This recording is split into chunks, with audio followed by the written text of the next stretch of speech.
भी खेती नहीं देखी, यहाँ के लोग खाते क्या है, खेती नहीं देखी पड़ता है, एक भी झोपड़ी देखी, मुर्दो मकान देखी होगी गिंगोई। ये लोग इतने जीवट और जीवटता और जिजीविषा वाले हैं कि वो ठाने तो कुछ भी कर सकते हैं कि व्यक्ति का निर्माण हम राष्ट्र निर्माण के लिए करेंगे, शिक्षा का प्रसार हम राष्ट्र की, इस देश की। मां सरस्वती के मंदिर शिक्षा के इस क्षेत्र के अग्रणी संस्थान रहे राजकीय उच्च माध्यमिक विद्यालय जांबा की ढाणी की इस प्रांगण को मैं नमन करता हूँ। मंच पर उपस्थित जांबा के महंत पूज्य गुरुवर भगवान दास जी के चरणों में नमन करता हूँ। हम सब के आदर्श फलोदी के लोकप्रिय विधायक, स्वयं एक प्रख्यात शिक्षाविद रहे और हजारों विद्यार्थियों के जीवन रेखा को सकारात्मक दिशा में मोड़ने वाले आदरणीय बाबाराम जी साहब को मैं अभिवादन करता हूँ, नमन करता हूँ। मंच पर उपस्थित अगुणी कचोर को घूम खाजो वाले का चलो बीकानेर की धरा के लाल, चित्तौड़गढ़ में मां भारती की सेवा में रत, जांबा की धरती पे सेवा दे चुके और सोपान वाई सोपान फिर सीढ़ियां चढ़ के सफलता और अपनी जीवटता और मेहनत का लोहा हम सबके सामने मनवाने वाले हमारे उम्र में मोटा तो बड़े भाई साहब श्याम सुंदर जी, पोखरण एसडीएम, और इसी फलूदी की धरती के लाल श्रीमान राजेश जी फुलासर से पधारे और संघ लोक सभा आयोग द्वारा आयोजित भारतीय इंजीनियरिंग सेवा परीक्षा, अभियांत्रिकी सेवा परीक्षा को पास करके हम सबके सामने एक सफलता की नजीर पेश करने वाले श्री सोमराज जी रखया करे कि जननी जने तो एडो जन के दाता के सुर नहीं तो रही से बांजड़ी मत कमाई से नूर। ऐसे ही खुले दिल से ध्यान देने वाले बाबूराम जी डारा साहब, इस लाइब्रेरी के भामाशाह हमारे मित्र श्री रावल जी जानी साहब, इस संस्था के संस्था प्रधान महिपाल सिंह जी साहब, और मेरे मन में अजय भी एक बार टीस है, उस टीस को जब कर्नल साहब को देखता हूँ तो जीव उठती है।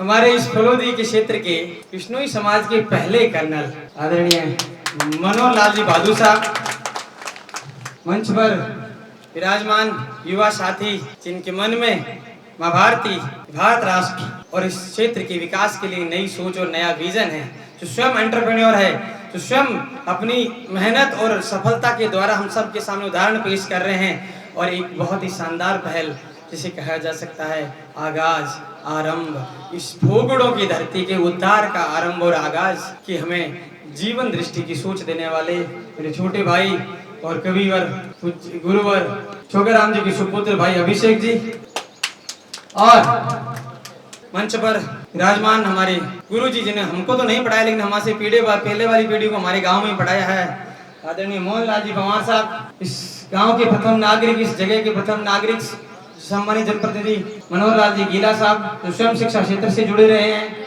हम सब के आदर्श स्थानीय और अपने आदर्श जीवन से अपनी पीढ़ी को संस्कार के माध्यम से आगे बढ़ाने वाले एडिशनल एसपी सोनलाल जी मांझू, सईराम जी मांझू साहब और सोनलाल जी सियाग साहब, दोनों ने अपने जीवन को ही लोगों के सामने उदाहरण के रूप में प्रस्तुत किया है। और मेरे सभी मंचासीन अतिथिगण, इस विद्यालय के परिवार को नमन करते हुए, सामने बैठे हुए मेरे पिता तुल्य बुजुर्गों को नमन करते हुए मेरी दो बातों को कहना चाहता हूँ। हम सभी बहुत ही हर्ष की बात है कि इस उद्देश्य के साथ यहाँ पे इकट्ठा हुए हैं। वो उद्देश्य है कि शिक्षा की अलख बढ़े, जगे बढ़े और बढ़कर इतनी फैल जाए कि प्रत्येक मानव जो किसी भी उम्र का हो, किसी भी वय का हो, इससे जुड़े और अपना योगदान देने के लिए तत्पर हो जाएं, उत्सुक हो जाएं। लेकिन अक्सर जो चीजें हम मिस कर जाते हैं वो ये है कि शिक्षा किस लिए, शिक्षा का उद्देश्य क्या हो, क्या है अल्टीमेट गोल, वो क्या हमारी सर्वोच्च उसकी मंजिल है जो जिसके लिए हम शिक्षा हासिल करें। तो शिक्षा का प्राथमिक उद्देश्य होता है व्यक्ति निर्माण। एक व्यक्ति जो है उस व्यक्ति के व्यक्तित्व में निखार आए और वो समाज के लिए काम आने वाला नागरिक बन सके, व्यक्ति निर्माण। और व्यक्ति का निर्माण किसके लिए, मैं पूछना चाहूंगा, आप सब में कोई जवाब देंगे? व्यक्ति का निर्माण किसके लिए? राष्ट्र के लिए। व्यक्ति निर्माण से राष्ट्र निर्माण का कार्य करने के लिए हम शिक्षा का काम करें। व्यक्ति का अर्थ पुरुष नहीं है, व्यक्ति का अर्थ पुरुष और महिला दोनों है। हम सबको इस बात को आज अपने अंदर उतारना होगा कि व्यक्ति का निर्माण हम राष्ट्र निर्माण के लिए करेंगे, शिक्षा का प्रसार हम राष्ट्र की, इस देश की उन्नति में और इस देश को वैभव बढ़ाने में करेंगे। ये हमारा उद्देश्य होना चाहिए। बहन भावरी जी ने बात कही थी, इस बात से मैं भी बहुत सहमति रखता हूँ कि मातृ शक्ति की बहुत कम उपस्थिति है। ये कहीं न कहीं जांबा की ढाणी के पिता तुल्य बुजुर्गों और साथियों, युवा साथियों से मेरा निवेदन है कि आगे से ऐसा कोई भी प्रोग्राम अगर जांबा की ढाणी में हो तो आप प्रत्येक व्यक्ति एक आएंगे तो घर से एक महिला को भी साथ में लेके आएंगे, क्योंकि सृष्टि की आदि शक्ति जो है वो महिला में निहित है। सृष्टि की आदि शक्ति प्रजनन है। अगर महिला जो हमारे सब परिवार को, वंश को सब प्रकार से आगे बढ़ाती है, बच्चे की प्रथम गुरु माँ होती है। और अगर माँ यहाँ पे नहीं है, मातृशक्ति की अगर उपस्थिति यहाँ पे नहीं है, तो हम कहीं ना कहीं हमारे समाज की सोचने विचारने के ढांचे पे हमें सोचना पड़ेगा। शिक्षा पे बात तो एक पुराने टाइम की बात है। एक राजा, तो राजा क्या हो गए, खासो मोटो राजा हो, कित करी जय हो तो लाओ लश्कर। अब राजा गांव में आवे तो गावड़ा का भाग एड़ा कदे कदे खुले तो हर आदमी दंडोत और प्रणाम करे, भाई राजा आया, महाराजा आया। तो बांगा तो सब कुछ भाग्य विधाता भाई हुंदा, राजा रजवाड़ा को टाइम वही हुंदो।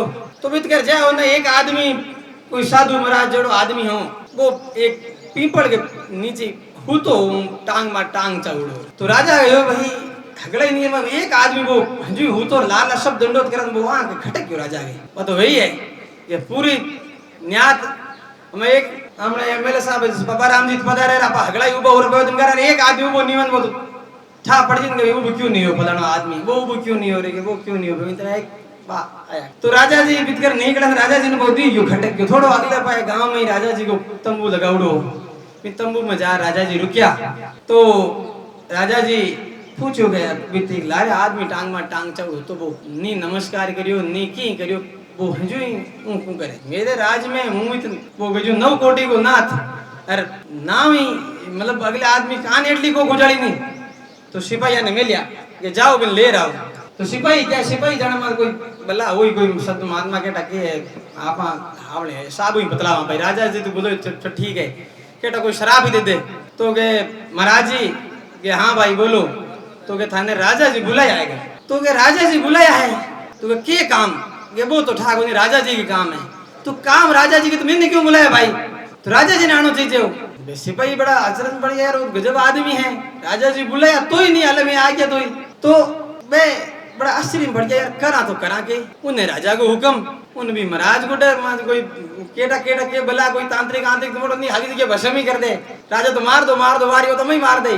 तो वह बड़ी मांगे तो फूट गया है जो है राजा मारी तुम्हारी पूरा राजा जी का अंजाम। तो राजा जी का फूट गया तो राजा जी बहुत आयो को नहीं क्यों बात करोगे आयो कौन थे मुझे सिपाही ने के मतलब आवणु नहीं आने के मतलब है हाउ डेयर क्या मतलब है कि नहीं साहब ठाकुर नहीं बात भला तो थार कोई दूजी है बात है माने लागे कि मारे कब्जे की है कौन की मामलो है। तो क्या ठीक है राजा जी मन महाराजा के ठीक है भाई आप ही हालो मन तो के है जो है हालो ठा तो करा। राजा के मन में उत्सुक तो एड़ो क्या आदमी मतलब नहीं तो उड़ खड़ो हो अभिवादन करियो दंडवत छोड़ सब कुछ हो भाई और गया तो ही नहीं आवे। तो राजा जी गया भी राजा जी भी तो गया तो बोलिया गया हाँ साहब तो क्या खया राजा जी के राजा जी वो हुई गए। तो क्या बताओ कि आप बताओ कि काम बुलावे अमीने कि काम तो की कौन गए तो बताओगे खिदुर जो गए उन्हें मतलब महाराज पूछो राजा जी ने तो कि तुम सेना ले जूंगे कर ले जो राज्य है मत आक्रमण करूं आक्रमण कर बिन जीतूं तो के बचे तो के बचे के थोड़ी सेना और मोटी करूं हलो मेरे राजस्व को संग्रहण हुई रेवेन्यू हलो आए तो भले सेना ने मोटी करूं भले मोटो राज्य जीतूं तो के बचे के इधर मोटो कर दो आगड़ो मोटो गढ़ किलो चुनाव ठीक है भाई बचे कि 1.5 किलो चुनाव पूरे भारत में जीतूं इतनी मोटी सेना बनाऊंगे बचे के हो जाऊंगे तो के हमें हो जाएगा मेरे कने क्या हूं तो के तो क्यों क्योंकि राजा के उद्देश्य नहीं हो देखो बहुत छोटा उद्देश्य हो कि भारत में सत्र से जीतनो ऐसे ना बनानी है नहीं उद्देश्य क्या होना चाहिए कि पढ़ूं तो के पढ़ ले बच्चे हमने गांव में बहुत सारे उधर मत लोग डिस्करेज करे तो के करी पढ़े रुपये कमाए नहीं तो कहीं माँ जी रुपये में गणे एक दिन रात का क्या हालत बता क्या रात में कर देंगे नहीं उद्देश्य है कि आप एक परिवार एक गृहस्थ है तो आपके बच्चे को अच्छा नागरिक बनाना है। वो नागरिक कब बनेगा जब आप एक अच्छी प्रोसेस को अपनाओगे स्वयं अच्छी प्रोसेस से निकलोगे। वो थाने संघर्ष कर दो देखे तो मैंने संघर्ष वो नहीं कतरावेला थाने अगर अच्छी धर्म कर्म भजन कर दो देखे तो वो भजन धर्म कर्म वो नहीं कतरावेला। अगर वो थाने ये चीज में देखी कि भाई मेरा माँ बाप है जगह मेहनत कर रहा है अगर आवड़ेगी उड़ेगा आदर कर रहा है तो वो भी उन्हीं कतरावेला। और फिर देखेंगे कि मेरे माँ बाप भी किसी न किसी प्रकार की इस राष्ट्र की सेवा में लगे हुए हैं, इस राष्ट्र की भलाई के लिए, इस सनातन संस्कृति की भलाई के लिए, उद्धार के लिए काम कर रहे हैं। तो आपके बालक बालिका भी मन में भाव जगेगा कि हमें भी कहीं न कहीं इस देश की सनातन संस्कृति, इस भारत भूमि के लिए काम करना है, इस राष्ट्र के लिए काम करना है। हमारे वैसे उद्देश्य होना चाहिए। हम बहुत ही मजबूत जगह से आते हैं, ये जगह आपको सुखी दिखती होगी, लेकिन मैं अभी आ रहा था, पिछले हफ्ते ही आया था, तो मैं दिल्ली से आया, तो इस बार क्या मेरा मन थोड़ा बीच में जयपुर भी रुकना था, एक आध जगह और रुकना था, तो फिर हमेशा मैं रेल से आता हूँ, लेकिन इस बार मैंने कहा भाई चलो एक बार गाड़ी लेके चलता हूँ। तो मेरा ड्राइवर भी साथ में था, तो हम आ रहे थे, तो वो ड्राइवर बिहार का रहने वाला है। तो हम जब जयपुर से निकले, नागौर करणू तक पहुंचे, तो उस ड्राइवर से रहा नहीं गया। ड्राइवर बोला कि सर आप बुरा न मानो या मतलब मेरी बात को अदरवाइज न लगता, एक बात पूछता हूँ। बोल भाई क्या? कि सर मैं जयपुर से लेकर यहाँ तक देखा है, कहीं भी खेती नहीं देखी, यहाँ के लोग खाते क्या है? मैं कहा भाई एक काम देख, तू खेती नहीं देखी पड़ता है, एक भी झोपड़ी देखी, मुर्दो मकान देखी होगी गिंगोई? कि नहीं सर, सबके बड़े बड़े बंगले रईसों के जैसे हमारे गांव होते हैं वैसी कोठियां बना रखी है। मैंने कहा यहाँ के लोग इतने जीवट और जीवटता और जिजीविषा वाले हैं कि वो ठाने तो कुछ भी कर सकते हैं। हम देख रहे हैं, आप चले जाओ, मतलब जो दुर्लभ और दुर्गम इलाके होते थे अपने यहाँ के, अगर चाकू चिमाना धोरो और इधर उधर बुदट में क्या क्या बढ़िया मकान बना लिए। ये क्या परिचायक है कि हमारे अंदर जीवट शक्ति है, हम ठानते तो कुछ भी कर सकते हैं। अब वही जो हमारी जीवटता और जिजीविषा है, उसको किस तरफ मोड़ना है? शिक्षा की तरफ और संस्कार की तरफ। मन में संकल्प लेना है कि मैं मेरे परिवार के बच्चे को, मेरे घर में जो भी है, उसको गलत रास्ते नहीं जाने दूंगा। इतने काम संस्कार इस प्रकार के दूंगा कि वो गलत रास्ते नहीं जाएगा। नशे की बात आती है तो नशे में तो ओम जी के पोस्टर पे एक ही सुधर पे, नशा समाज को खा गया और सुधरने का समय आ गया। ओम जी ने पोस्टर में यही बात लिखी है। तो हम सबको नशे की, केवल नशा नहीं, हमें बहुत सारी चीजों से अपने आप को मुक्त करना है। नशा पीछे छूट जाएगा अगर शिक्षा और संस्कार को पकड़ोगे। किसी को कुछ बताने की आवश्यकता नहीं है। हमें आज स्वयं को ये धारण करना है कि ना मैं गलत संगति में पढ़ूंगा, ना मैं गलत संगति में मेरे परिवार के बच्चों को पढ़ने दूंगा। और कोई भी व्यक्ति अगर सही दिशा में जाना चाहता है तो उसको मैं सहयोग करूंगा। इस जम्बेश्वर भगवान की जांबोलाव की पवित्र भूमि पर जांबागी ढाणी में जो जम्बेश्वर वाचनालय का शुरुआत हुई है, इसके हमासा रावल जी को साधुवाद, इसके गांव की टीम को साधुवाद। आप लोगों ने जिस प्रकार से मन में उत्तम भाव को धारण करके इस वाचनालय का निर्माण किया, इस वाचनालय को स्थापित किया है, मैं निश्चित रूप से मेरे मन में पूर्ण विश्वास के साथ ये बात कह सकता हूं कि इस गांव का एक एक बालक, एक एक व्यक्ति, प्रौढ़ व्यक्ति इस विद्यालय की सफलता के लिए काम करेगा, इस वाचनालय की सफलता के लिए काम करेगा।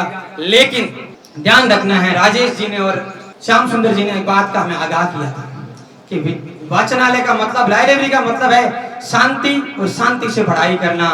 और श्याम सुंदर जी ने कही थी कि गांव के कोई बड़े बुजुर्ग भी इनमें साथ में जुड़े, यहाँ आकर बैठे पढ़े, तो उससे भी एक मर्यादा और अनुशासन का निर्माण होगा। आईदान राम जी जुड़े हुए हैं। आईदान राम जी मेरे काको सा लगते हैं, मेरे पिताजी के दूर के रिश्ते की बुआ के बेटे हैं। तो इनका परिवार को मैं बहुत शुरू से जानता हूँ। आईदान राम जी की जो इस वाचनालय और इस विद्यालय की भाव है, उस भाव को मैं नमन करता हूँ। वो भाव सिर्फ आईदान राम जी में नहीं, इस गांव के और भी प्रबुद्ध जो नए अपने मन में विकसित करेंगे, उस भाव के लिए, उस काम के लिए, इस गांव के विकास के लिए काम करेंगे। और मैं एक बात फिर से कहता हूँ, मैंने भोजासर में भी कही थी कि हम फोगड़ों के वासी अपने आप को फोगड़ों की तरह ही मजबूत रखना है और हिरण की तरह मिनिमम संसाधनों पे पलने पे। वो एक मारवाड़ी का दोहा है कि किर को करे रे कंतड़ा, हिरण किशो घी खाए, आक चरे और पून बके, वो घोड़े सु आगू जाए।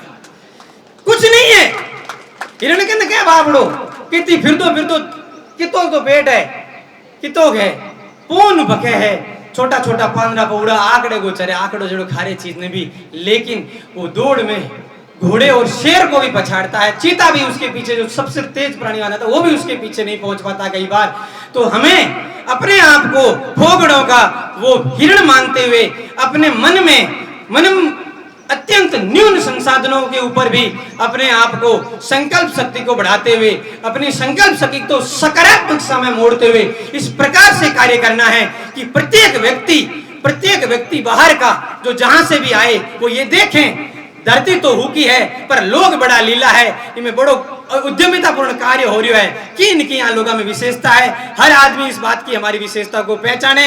मैं पुनः जांबा के वासियों को, यहाँ की विद्यालय परिवार को, इस मंचासीन सभी महानुभावों को यहाँ पधारने के लिए और सामने जो बैठे हैं विभिन्न गांवों से भी आए हैं, इस गांव के भी जो हैं सभी लोगों को धन्यवाद नमस्कार करते हुए और अगली बार इस आशा के साथ कि यहाँ पे विद्यार्थी भी और महिला मातृ शक्ति भी ज्यादा होगी, अपनी वाणी को विराम देता हूँ। लेकिन एक बार फिर पुनः बोलेंगे भारत माता की। थोड़ा सा जोर हूँ, बस 15 मिनट साहब बोल जाए दिन बाद में हमने समाप्त है मानू उसको बची निर्णय काली साहब गए निर्णय काल जाओ अगले और माम तो गड़बड़ हुई चला तो जकी बात है। एक बार फिर से भारत माता की बहुत बहुत धन्यवाद।